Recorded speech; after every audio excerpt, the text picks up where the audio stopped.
Hey everyone, in a few minutes you'll hear from Katie Tolan, who is our special guest today, with tips on how to have a more profitable and a growing business. But before we get to her, I'd like to call your attention to the very end of each of my podcasts. Now, if you stick around that long, you'll hear the closing theme to the Big CPA show. It's a catchy song titled Let Me Go. Now, this song is by one of my favorite bands called The Wellspring, and they are an indie folk pop duo who were nice enough to let me use this song on my podcast. The Wellspring is currently working on two very cool new projects. One is an album called Easy Tiger, and another is a concept album of instrumental score which tells the love story over the course of a year. 12 tracks, one for each month. Until these albums are released, though, I'd like to invite you to download their critically acclaimed album called The Girl Who Cried Sheep, which is available on iTunes or wherever it is you buy music. For more information on this innovative group, check out their website at thewellspringmusic.com. And now, on to the show.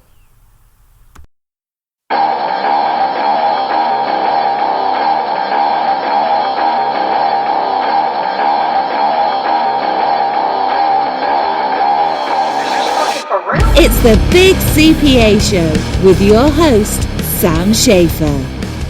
Hey now, welcome to the Big CPA Show. I am your host, the Big CPA himself, Sam Schaefer, and thank you for making this podcast a part of your day. Now, I know that on my last podcast, I promised that we would continue to explore lease accounting. And I know that for my dozens of listeners, you are probably crushed that this episode is not, as I promised, about lease accounting. But I came across someone who I think you should get to know, especially if you own your own business or have ever wanted to start your own business, especially a CPA firm. And that person is Katie Tolan. Now, she is the president of a company called CPA Growth Guides, and she has been named one of the top 100 women in accounting. The reason I reached out to Katie is that she has what I think is one of the most useful and really coolest niches in the accounting profession, and that is she specializes in helping companies grow and be more profitable.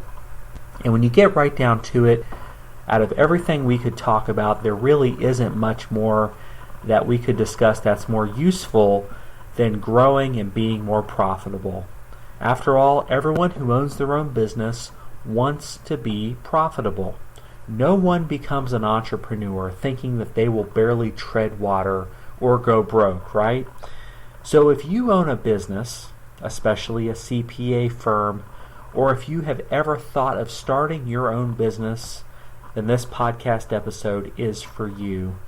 And never fear, to my loyal listeners, I will continue to explore the new lease accounting standard in upcoming episodes, I promise. So without further ado, here is my episode with Katie Tolan. Today, I'm pleased to welcome Katie Tolan to the podcast. Katie is the president of CPA Growth Guides, and she has been so nice to join us today on the podcast. Hi, Katie. How are you?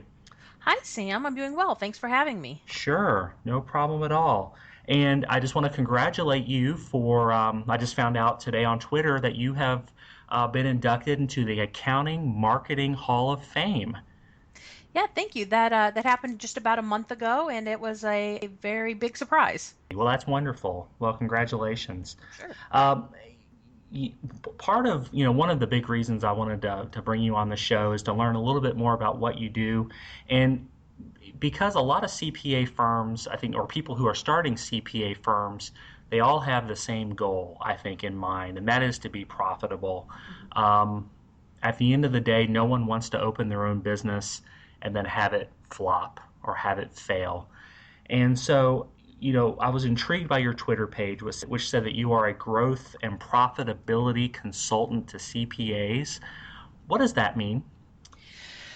I think there's a couple things. Is first of all, there's different ways CPAs firms can grow, Mhm. and really it's about looking at your uniqueness as well as your marketplace to figure out where dollars can come from. And Mm, so I really help firms figure that out. But we know all dollars that come in are not equal. We are still, as a profession, measuring realization. And so, there we have those statistics to show that there's some work that we do that is just more profitable, and every dollar that comes to the top line doesn't necessarily make it to that bottom line. mm, And really have to think about that. So if I was to help a firm launch a new product or bring something new to market, we would actually talk about how we price it, and we wouldn't simply rely on that hours times rate model that seems so prevalent in this industry. interesting. So I guess this maybe was what differentiates you perhaps from other types of growth consultants who maybe are just focused on, okay, bringing in the most top line revenue, but are you focused mostly on not only bringing in more revenue, but the quality of the revenue as well, and making sure that the most hits the bottom line? Yes, I think that's incredibly important. I was a former in-house marketer, and I actually did this inside CPA firms, and I saw firsthand that we could grow that top number pretty substantially, but we weren't growing partner profits, and ultimately that's not the goal of the business. Sure. You want to make money for your shareholders. So that's when I really had to think about where do we want to spend our time and efforts on those dollars that are going to make it all the way down to the bottom line. Mm. Would you say that that's a big reason why some CPA firms grow while others either struggle to barely keep their heads above water or even fail? Is that they are focusing on the wrong kinds of revenues? I think there's still too many firms out there that think any potential customer is a good customer, and that's not the case. There are firms that have evolved their practice, and they're not even focusing solely on compliance anymore. They're really focusing on those advisory, those consulting services, and I think firms that have those are doing much better. Mm, But then you kind of compare that to a firm who is just sitting there, and when the phone rings, go, yes, I can take that on, and there's no thought to like a niche strategy right. about this is the type of client I can serve best. And I think that's the difference, which separates the profitable, successful ones from the ones that aren't as successful as they'd like to be. Sure. Yeah, how can, and I know social media is really a big deal, obviously today with Facebook, Twitter, and just various types of media. How can CPA firms utilize social media to grow for growth and profitability? It's funny because I remember when we first started talking about social media in this profession, and how scary it was. And I thought we had evolved past that. And just in the past couple weeks, I talked to a CPA firm that still is anti having a LinkedIn profiles. So as you'd like to think we've evolved and come a long way, we haven't. And you know, social media is incredibly powerful for two things. First is for individual thought leadership. Mm, Via social media, you can become famous to people. right. People out that you don't know, that you've never met, suddenly know who you are. And based on what you're sharing and the credibility of what it is that you're sharing, they build trust in you. Mm, And then that trust will lead into, hiring you when the time is right. The other key thing about social media is really using it to drive leads into you. mm, So if you're sharing content out there, you're trying to direct people back to your website or some other site where they do a conversion. So they sign up for your newsletter, they contact you, they watch a video, whatever it is you want them to do. And you have to and that's how you bring them into your sales funnel. So you should be on social media to fill your sales funnel and, to create yourself into a thought leader where you can become famous for something it is that you do. yeah, I like the term sales funnel. I had never heard that before, but I just picture that in my mind. That is such a crystal clear description, I think, of what successful firms do, at least from what I've seen, where you know what your target is, you know what your target client is, and the type of business you want to have, and that is what you're bringing in, I suppose. Is that, I guess, when you think of a sales funnel, which was I think is a great term, is that sort of what you had in mind? Yeah, so that's exactly what it is. It's bringing those people that fit your ideal client profile into your funnel. And as we know, sometimes you can close an opportunity pretty quickly. In this profession, there are still firms that are taking 7 to 10 years to close leads because it's very much relationship driven. Sure. But you need to bring them into that funnel to begin with, and then all that comes in the top may not come out the bottom, but you've got to get them in the top to start with. Absolutely. One thing I'm very intrigued by are accounting entrepreneurs. Not everybody wants to own their own firm, and I know there are various tracks that people take, whether it's to work in industry or go to work for an accounting firm. But I've always admired people who, leave the cocoon of the 8 to 6 job, or if you're in public accounting, the midnight to midnight job, or whatever it is, where you're working around the clock, and they go off on their own. Could you describe for us, I guess, your journey to entrepreneurship? And what advice do you have for those of us or those who are looking to leave their jobs and to start their own accounting firm?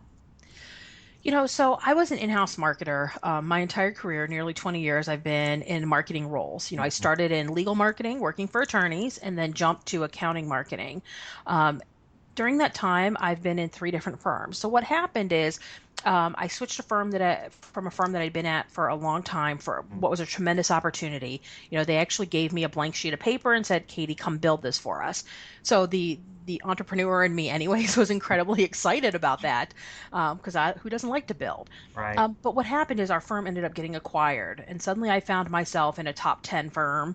Um, Probably nowhere that I ever thought I would see myself in my career. And Hmm. what I missed was the ability to make a difference. Wow. And when I thought about it, I'm like, what I like to do is when I help a CPA do something, that we actually see that. We actually see how it went to the top line. We see how it went to the bottom line, how it made a difference. So I decided to really go out on my own. And, it was something I thought I would always do at some stage in my career. And I just thought, stars were aligning saying, "Hey, Katie, you should really do this now." But I spent a lot of time thinking about this. This was not a rash decision at Mhm. all. I talked to a lot of people that owned their own businesses, other consultants in the space, just a wealth of people to understand, what they did and how they did it. I also took a lot of time to get to know myself. I took a lot of tests. I actually talked to an outside management consultant to really help to make sure I knew who I was and how I would operate because I'm one of those people that needs structure. Sure. So, I know that's what I need to be successful now. So I have to put myself in a setting where I'm creating my own structure because there's no one else suddenly creating it for me. Mm. And that's the kind of stuff that you have to really, really know about yourself and figure out how you can make it work in that entrepreneurial setting before you take that jump. Right. I love how you said creating your own structure, and I think that's what a lot of people, regardless whether you're starting an accounting firm or a cookie company or whatever it is you're starting, is that when you work for somebody else, there is built-in structure, right? Hmm. You are supposed to be in your office by 8 or 8:30, and you're supposed to do this, this, and this, and that you have to be a little more self-motivated, I guess, to start your own company, and have that drive. Did you always know that eventually you wanted to be an entrepreneur? I would say yes. I figured at some point in time, probably dating way back into high school when I was involved in the junior achievement program, Hmm. and we started a company. And 2 years in a row, I was president of my company, and I just loved it. I loved the whole thing of creating your own destiny and Hmm. really having that kind of impact. So I figured I would always do it. Um, Probably not in the time frame that actually happened, but yeah, it was Sure. definitely part of my long-term plan. That's fantastic. And one of the obstacles I hear when people talk about starting their own business, obviously, is money. If it wasn't for the money, or if I have a mortgage, or I have kids, or I have this and that, and there's just no way I can start my own business. Can you walk me through, I guess, maybe how you overcame or how you've seen others overcome that obstacle to starting their own business? I would say nothing makes me sicker in the pit of my stomach than that very question. Even as I was considering this, is how does that money come? You have obligations, you have a life, people are counting on you. one thing that I did is when I was thinking about this long before I ever made the jump, I really started reining in my spending. Mm. Um, my friends refer to it as, I moved from a vodka budget to a beer budget, where I was just cutting back on wherever I could, paying off as much debt. I got my car paid off. I was just putting money on anything that I could.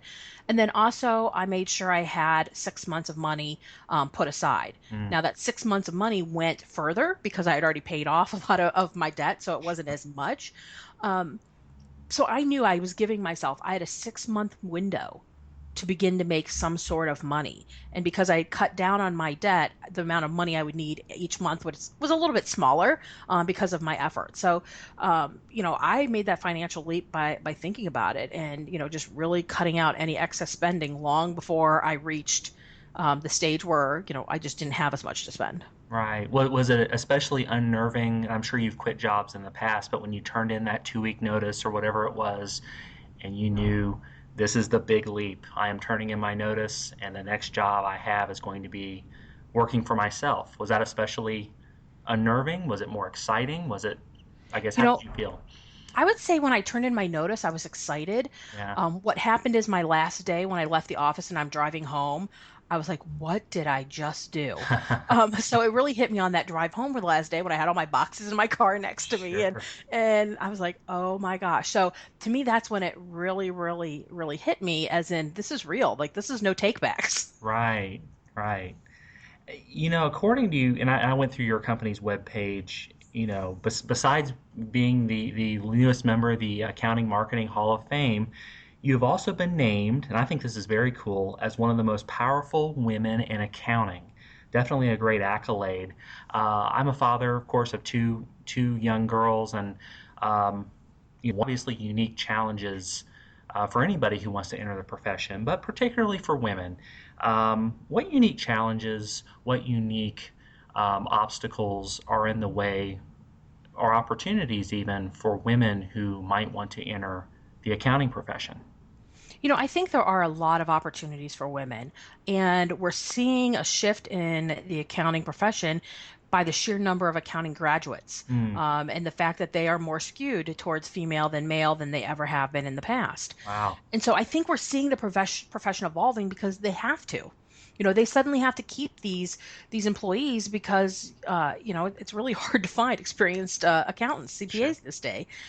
So I think we may not be evolving as quickly as we would hope, but I would definitely say in the time that I've been in the accounting profession, I've seen some pretty substantial changes.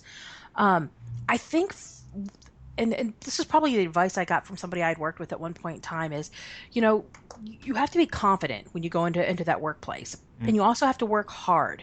But you have to sit back and recognize the environment you're in and how you can contribute to it and how it could flex to fit what you need out of life. Like mm, if you come into the environment and say something and expect the firm to change its business model overnight, it's never going to happen. But right. if you push for those small changes, you begin to see that sort of shift. And, the example she gave me is, she went to a flux schedule when her kids were little. And, she would be she would never do business development stuff in the evening because she was with Mhm. her kids.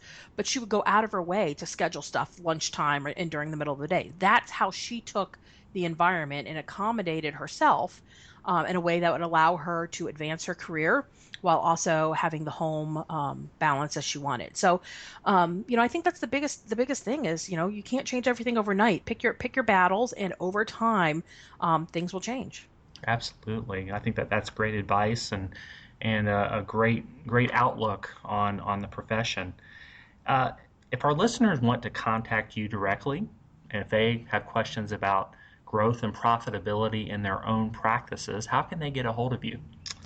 You can go to my website. It's www.cpagrowthguides with an S on the end.com.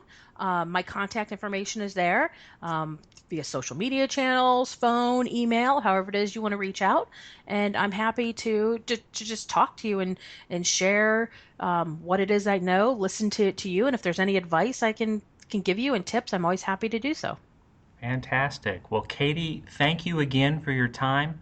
and for your insights into this really interesting niche and into the profession as a whole. I really appreciate it. Thanks, Sam. Thank you. And that was my interview with Katie Tolan. Now, one thing I didn't mention during the interview, but I think that's important to know, is that Katie's website contains a free ebook titled 10 Strategies to Grow Your CPA Firm. It's an excellent resource and really a must-read for anyone who either already owns their own accounting firm or is considering starting their own accounting firm. Definitely a great resource and something you should go download. And that's our show. So special thanks again to Katie Tolan for agreeing to be a guest on today's show. Now, if you have an idea for a future podcast or if you need accounting assistance, please email me today.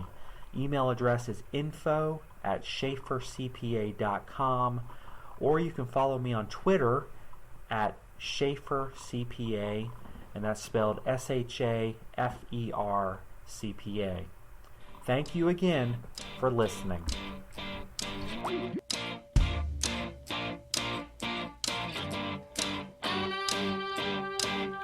The Big CPA Show's opening theme is TKO by American Viral. The closing theme is Let Me Go by The Wellspring. Subscribe to the podcast on iTunes and never miss an episode. But there's no happy ending down the path we walk. 2 steps forward and another 4 back. But every time I near the edge, you pull me back again. Why don't you let me go? You know I'm not strong enough to walk away on my own. Set me free. If you feel any love at all, then baby let go.